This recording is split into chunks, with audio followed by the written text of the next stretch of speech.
News 18 Lokmat, आमची पहोच, तुमची ताकद।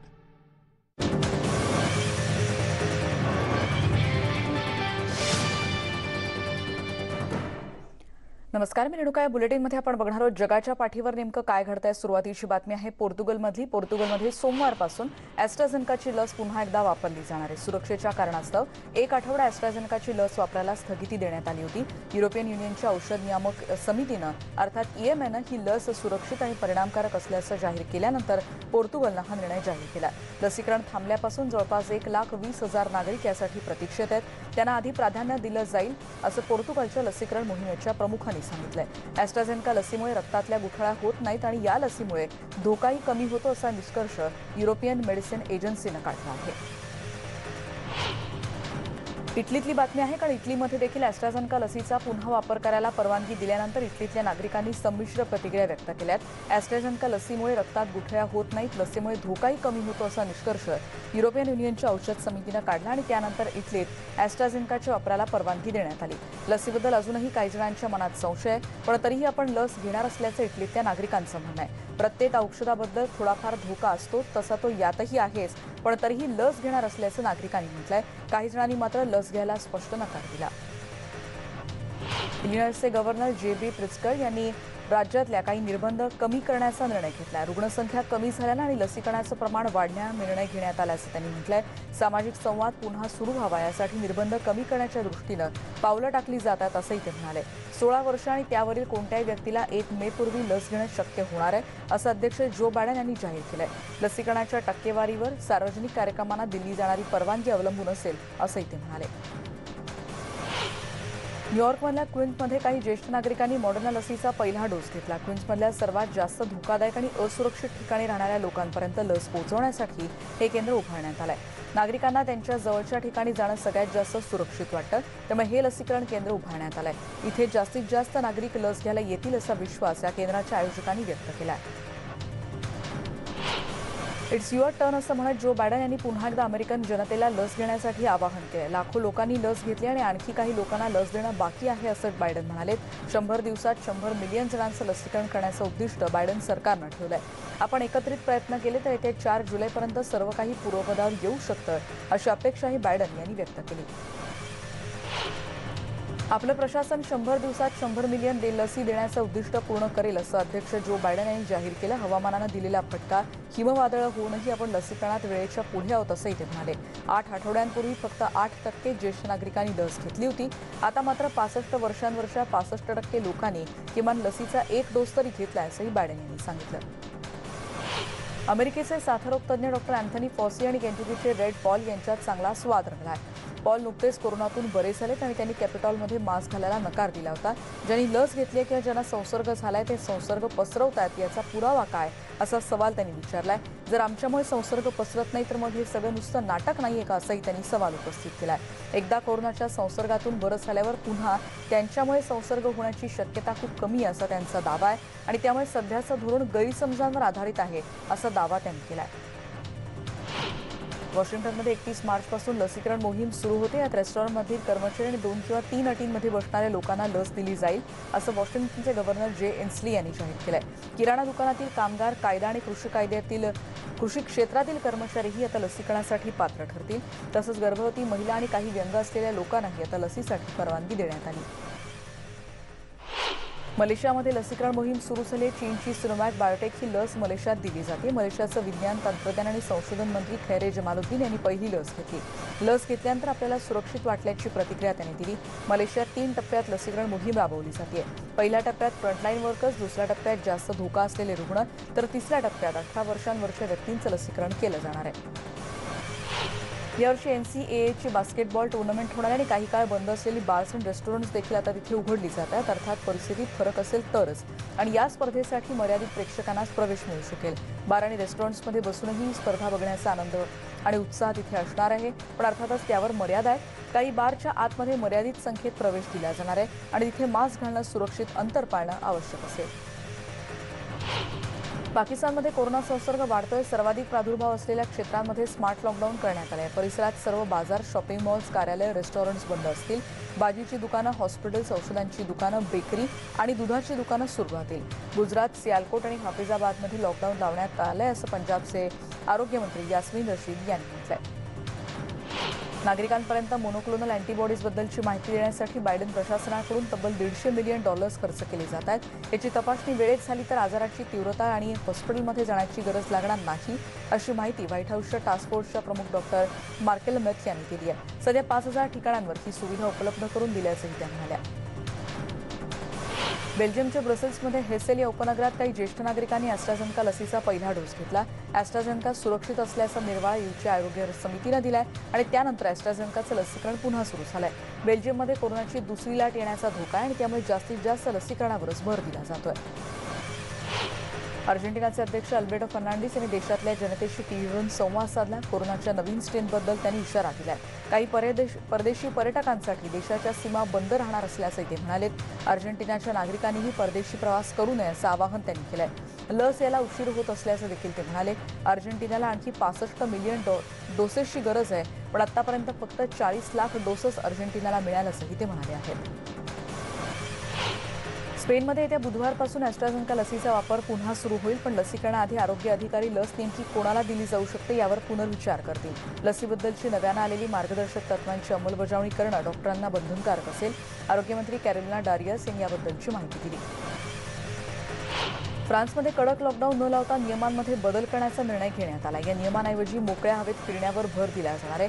पॅरिस आणि आजूबाजूच्या प्रांतातले नागरिक दिवसभरात त्यांना जितका वेळ चालायचं तितका चालू शकतात, पण यासाठी घराच्या आजूबाजूचा 10 किलोमीटरच्या परिसरात फिरणं आणि फिरण्यासाठी परवानगी असल्याचा कागद जवळ बाळगणं नागरिकांना अत्यावश्यक करण्यात आलंय.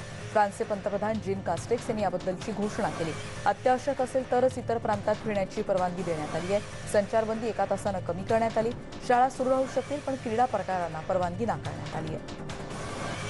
कोरोना संक्रमणात वाढ झाल्यानं चिली देशातल्या बहुतांश भागात गुरुवारपासून लॉकडाऊन लागू करण्यात आला. हॉस्पिटलमधील रुग्णसंख्या कमी करण्यासाठी हा निर्णय घ्यावा लागलाय. 100हून अधिक महापालिकांवर आता पोलीस आणि लष्करांची नजर असणार आहे. इतर 160 महापालिका क्षेत्रात वीकेंड लॉकडाऊन असेल. लसीकरण केंद्रांवर जाणाऱ्या नागरिकांच्या प्रवासावर कुठलेही निर्बंध नाहीत. 1,80,00,000 50,30,000 नागरिकांचं लसीकरण आता पूर्ण झालंय.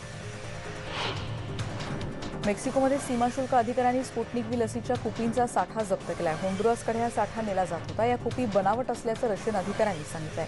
एका खासगी विमानानं दक्षिणेतल्या समुद्र किनाऱ्यावरच्या कॅम्पेच राज्यामध्ये हा साठा नेला जात होता. मेक्सिकोच्या टॅक्स एजन्सीकडून ही माहिती देण्यात आली.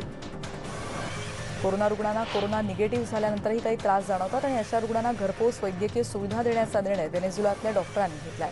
कोरोना रुग्णांमध्ये वाढ झाल्यानं अशा वैद्यकीय सुविधांना प्रतिसाद वाढतोय. डॉक्टर लिओनार्डो एकोस्टा यांना अशा प्रकारच्या होम व्हिजिटसाठी दिवसभरात 300 फोन येत आहेत. हॉस्पिटलच्या सेवा न परवडणाऱ्या रुग्णांसाठी हे डॉक्टर जणू देवदूत ठरत आहेत. ग्वाटेमालामधल्या सॅन जॅन्सिटो भागातल्या 25 सुईणींना गुरुवारी लसीकरणाच्या पहिल्या टप्प्यात लस देण्यात आली. मूल जन्मतानाच्या अत्यंत कठीण काळात सुईणी जिकिरीचं काम करतात आणि त्यामुळे आरोग्य सेवेतल्या महत्त्वाचा दुवा असलेल्या सुईणींचं लसीकरण करणं ग्वाटेमाला आरोग्य सेवेत प्राधान्यक्रमानं करण्यात आलं. ग्वाटेमालामध्ये 1,84,984 जणांना कोरोना संसर्ग झाला. यापैकी 6,619 कोरोना रुग्णांचा मृत्यू ओढवला. जर्मनीमध्ये लवकरच ॲस्ट्राझेनेका लसींचा वापर पुन्हा एकदा सुरू होईल. युरोपियन मेडिसिन एजन्सीनं क्लीन चिट दिल्यानं लवकरात लवकर ही लस दिली जाईल, अशी माहिती आरोग्यमंत्री जेन्स स्पाहन यांनी दिली. लस दिल्यामुळे सरसकट सर्वांनाच रक्ताच्या गुठळ्या होत नसल्याचं EMAनं म्हटलंय आणि फ्रान्स, इटली शुक्रवारपासून तर स्पेन, पोर्तुगल, नेदरलँड्समध्ये पुढच्या आठवड्यापासून या लसीचा वापर पुन्हा सुरू केला जाणार आहे. प्रतिष्ठित German media and tech firm Axel Springer कंपनीकडून बायोटेक कंपनीचे मुख्य कार्यकारी अधिकारी आणि मुख्य वैद्यकीय अधिकारी यांना वैज्ञानिक क्षेत्रातल्या कार्याबद्दल पुरस्कार देऊन सन्मानित करण्यात आलं. वैज्ञानिक आणि संशोधकांच्या अथक प्रयत्नांमुळे लसीला डिसेंबर 2020 मध्ये मंजुरी मिळू शकली होती. ब्रिटनमध्ये कोरोना प्रतिबंधक लसींचा साठा कमी पडत असल्याचं आरोग्यमंत्री मॅट हँकॉक यांनी माहिती दिली आहे. 50 वर्षांपेक्षा कमी वयातील नागरिकांच्या लसीकरणात यामुळे खंड पडू शकतो. लस निर्मिती आणि तपासणीतल्या काही त्रुटींमुळे हा साठा कमी पडत असल्याचं ते म्हणाले. सध्याच्या आव्हानात्मक काळात अशा घटना घडू शकतात. 50 वर्षांखालच्या व्यक्तींना आरोग्यविषयक काही गंभीर तक्रारी असतील तरच त्यांचं लसीकरण करण्याबद्दलचा निर्णय घेतला जाईल, असंही ते म्हणाले. आणि यानंतर एक ब्रेक घेऊन आपण परत भेटणार आहोत. पहा फक्त न्यूज 18 लोकमत.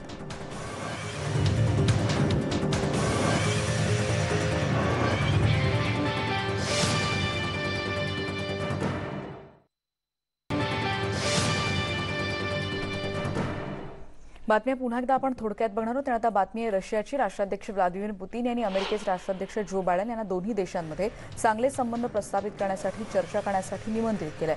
पुतीन म्हणाले की रशिया अमेरिकेशी चांगले संबंध ठेवण्यासाठी उत्सुक आहे आणि आपणही त्यासाठी पुढाकार घेतला पाहिजे. त्यासाठी अधिकाऱ्यांनी एकमेकांशी संवाद साधण्याऐवजी थेट पुतीन यांनी बायडन यांना थेट चर्चा करण्याचंच निमंत्रण दिल्याचं कळतंय.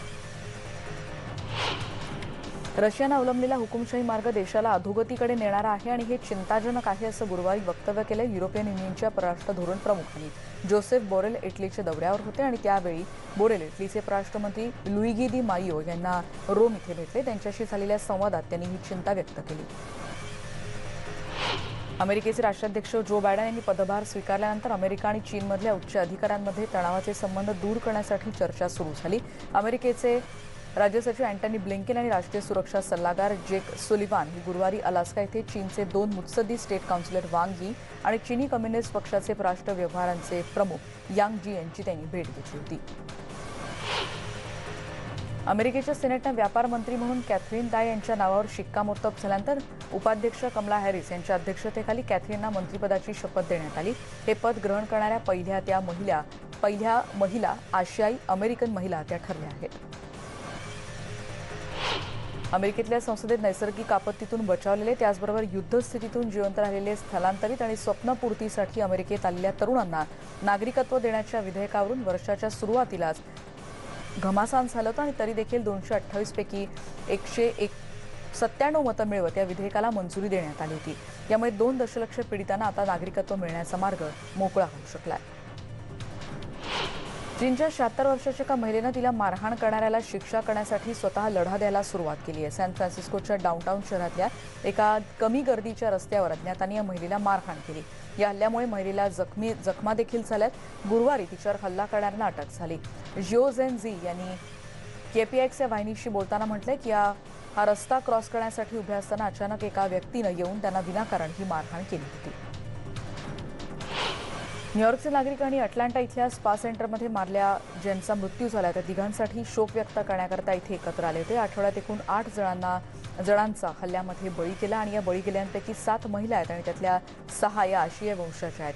न्यूयॉर्कच्या क्वीन्सबरो इथे शोक व्यक्त करण्यासाठी हे सर्वजण जमले होते आणि यावेळी पीडितांना श्रद्धांजली अर्पण करण्यात आली.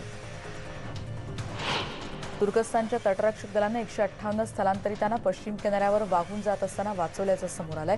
या तटरक्षक दलानं हा व्हिडिओ शेअर केलाय. सोमवारी इझमिर इथे सगळेजण लाईफबोटवर तरंगताना आढळल्याचं तटरक्षक दलानं त्यांना हे लक्षात आल्यावर त्यांना वाचवलं. आधी 150 जण असल्याचं समोर आलं, पण पूर्ण बचाव कार्यानंतर ही संख्या 158 असल्याचं स्पष्ट करण्यात आलं. आंतरराष्ट्रीय गुन्हेगारी कोर्टासंदर्भातला निर्णय घेणाऱ्या कोर्टानं पॅलेस्टाईन प्रांतातल्या गुन्हेगारीचा तपास सुरू केला आणि यामुळे आंतरराष्ट्रीय शक्तींना इस्रायलचं नुकसान करण्यात अपयश येणार असल्याचं इस्रायलच्या राष्ट्राध्यक्षांनी म्हटलंय. रिव्लिन यांनी पॅरिसमधल्या फ्रान्सचे राष्ट्राध्यक्ष इमॅन्युएल मॅक्रॉन यांच्याशी झालेल्या चर्चेनंतर पत्रकार परिषदेत ही माहिती दिली. सरकार स्थापन करण्यासाठी निव्वळ पहिलं पाऊल आहे आणि अजून खूप मोठा पल्ला गाठायचा असं लेबननचे हिजबोल समूहाचे नेत्यांनी म्हटलंय. लेबननच्या पंतप्रधानपदी नियुक्ती झालेले साद हरिरी यांची लेबननचे राष्ट्राध्यक्ष मिशेल ओन यांची भेट घेतली तेव्हा अजूनही सरकार स्थापनेची संधी असल्याचं त्यांनी बोलून दाखवलं. अभिनेते आर्मी हॅमर यांच्यावर लैंगिक अत्याचाराचे आरोप करण्यात आला तर त्याबद्दलचा तपासही सुरू झाल्याचं लॉस एंजेलिसच्या पोलिसांनी गुरुवारी स्पष्ट केलं. पण या अभिनेत्याच्या वकिलांनी हे आरोप फेटाळून लावले. 3 फेब्रुवारीला लैंगिक अत्याचाराबद्दल त्याच्या विरोधात आलेल्या तक्रारीवरून तपास सुरू केल्याचं लॉस एंजेलिसच्या पोलीस अधिकाऱ्यांनी सांगितलं. पण ही तक्रार कोणी केली याबद्दल पोलिसांनी माहिती द्यायला नकार दिला. मॉस्कोच्या लुझनिकी स्टेडियममध्ये क्रिमियम द्वीपकल्पावर रशियात समाविष्ट होण्याला 7 वर्ष झाल्याच्या निमित्तानं एका कार्यक्रमाचं आयोजन करण्यात आलं होतं. रशियाचे अध्यक्ष व्लादिमीर पुतीन तिथे उपस्थित होते. अनेक आंतरराष्ट्रीय समुदायांनी या निर्णयाला विरोध केला होता आणि यानं उक्रेनचं सार्वभौमत्व आणि क्षेत्रीय अखंडता आणि स्वातंत्र्याला बाधा येते असा विरोधाचा त्यावेळी मुद्दा होता. दक्षिण आफ्रिकेतल्या झुलू समुदायाचे पारंपरिक नेते राजे गुडविल इवे लिथिनी यांचं निधन झालं आणि त्यांना गुरुवारी एका कार्यक्रमामध्ये अखेरचा निरोप देण्यात आला. या सोहळ्यासाठी राजघराण्यातील ज्येष्ठ व्यक्ती उपस्थित होत्या. जवळपास 50 वर्षांहून अधिक काळ ते या राजपदावर होते. सर्वाधिक काळ या पदावर राहण्याचा विक्रम त्यांनी केला होता. क्वाझुलु नटाल प्रांतात सर्वाधिक झुलू नागरिक राहतात. अमेरिकेचे संरक्षण मंत्री लॉईड ऑस्टिन शुक्रवारी दक्षिण कोरियातून परत निघालेत. सिओलमध्ये त्यांची उच्चस्तरीय बैठक झाली. आणि ऑस्टिन यांनी अमेरिकेचे परराष्ट्रमंत्री अँटनी ब्लिंकेन आणि दक्षिण कोरियाचे परराष्ट्र आणि संरक्षण मंत्र्यांची भेट घेतली। सेऊलमध्ये त्यांच्या दोघांमध्ये ही दुहेरी चर्चा झाली आणि त्यानंतर एक संयुक्त निवेदन देण्यात आलं। उत्तर कोरियाच्या अण्वस्त्राचा मुद्दा सर्वाधिक महत्त्वाचा असल्याचे यात म्हणण्यात आलं। बायडन सरकार सत्तेवर आल्यानंतर ब्लिंकेन आणि ऑस्टिन यांचा हा पहिलाच परदेश दौरा। संयुक्त राष्ट्रसंघानं बुधवारी नायजेरियामधल्या नागरिकांच्या गटावर अज्ञात बंदूकधारांनी केलेल्या हल्ल्याचा निषेध नोंदवला। हल्ल्यात 58 जण ठार झाले। मोटरसायकलवर आलेल्या अज्ञातांनी भर बाजारपेठेत फिरणाऱ्या नागरिकांवर हा हल्ला केला होता। या हल्ल्याची जबाबदारी अजूनही कोणीही स्वीकारलेली नाही आणि जसं असलं तरी सहारा समूहातल्या इस्लामिक स्टेटशी संबंधित हे अतिरेकी या टिलाबेरी भागात सक्रिय असल्याची माहिती यावेळी देण्यात आली। मालीच्या उत्तरेला असलेल्या अस्थिर भागात असलेल्या हल्ल्याचा संयुक्त राष्ट्रसंघानं निषेध केला। बुधवारी झालेल्या हल्ल्यात 33 लोकांचा मृत्यू झाला। गेल्या वर्षी सत्ताधीश अध्यक्षांचा पाडाव करण्यात आल्यापासून मोटरसायकलवरून आलेल्या सुमारे 100 संशयित इस्लामिक अतिरेक्यांनीच हे कृत्य केल्याची चर्चा तिथे रंगतेय। मेट्रोपॉलिटन ऑपराचे आयोजक जेम्स लविन यांचं 77व्या वर्षी निधन झालं। तब्बल 40 वर्ष त्यांनी हा ऑपरा कंडक्ट केला होता। काही दिवसांपूर्वीच त्यांच्यावर लैंगिक गैरवर्तनाचे आरोपही करण्यात आले होते। 1971 साली लविन यांनी या क्षेत्रात पदार्पण केलं आणि पुढे कारकिर्दीत 2552 ऑपरा त्यांनी आयोजित केले होते। अमेरिकेच्या कॉलोराडोमधली दृश्य आपण बघतोय। पोलीस काही दिवसांपासून एका गोष्टीचा शोध लावण्याचा छडा लावण्याचा प्रयत्न करतात, कारण एका हंसाला बाण लागून तो जखमी झाला होता। पण हा बाण नेमका कोणी चालवला होता याचा शोध घेतला जातोय। याला जबाबदार असलेल्यांना शोधण्यासाठी जनावरांच्या बचावाचा व्हिडिओ देखील बुधवारी पोलिसांनी शेअर केलाय।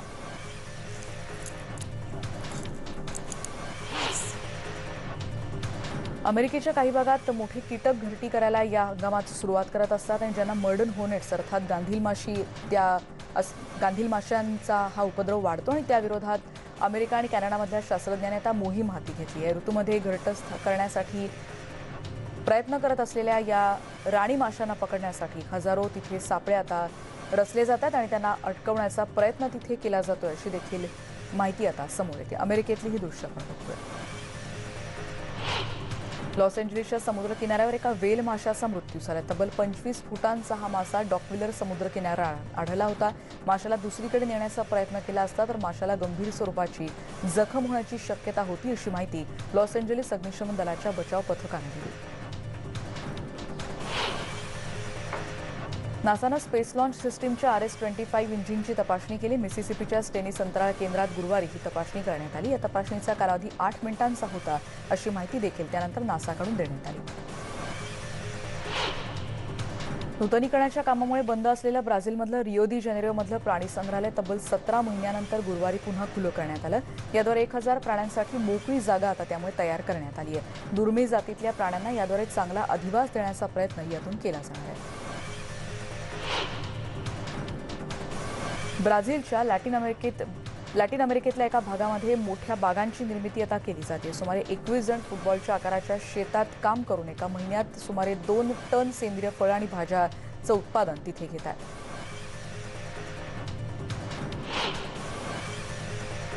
आणि या सगळ्या बातम्यांचा आढावा घेतल्यानंतर या बुलेटिनमध्ये आता आपण इथेच थांबतोय। पहा फक्त न्यूज 18 लोकमत।